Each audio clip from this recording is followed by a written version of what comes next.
ஆண்டவருடைய பிள்ளைகளுக்கு suicidal thought வர வேண்டிய அவசியமே இல்லை, தற்கொலை எண்ணம் வர வேண்டிய அவசியமே இல்லை.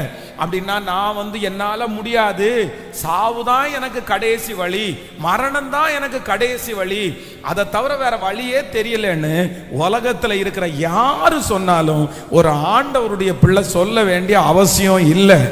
ஏன் அப்படின்னு சொன்னா, என்னுடைய ஜீவன் தான் கர்த்தருக்கு முக்கியமே தவிர எனக்கு சுத்தி இருக்கிற சூழ்நிலை எல்லாவற்றையும், என் ஜீவன் இருக்குமானால் கர்த்தர் என்னை சூழ்நிலைகளை ஜெயிக்க பண்ணுகிறதற்கு கர்த்தர் வல்லவராயிருக்கிறார்.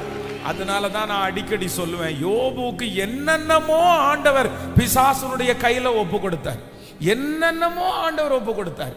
அவனுடைய சொத்தை கொடுத்தாச்சு, ஆடு மாடுகளை கொடுத்தாச்சு, ஒட்டகத்தை கொடுத்தாச்சு, பிள்ளைகளை கொடுத்தாச்சு, உடம்புல நோய் கொடுத்தாச்சு.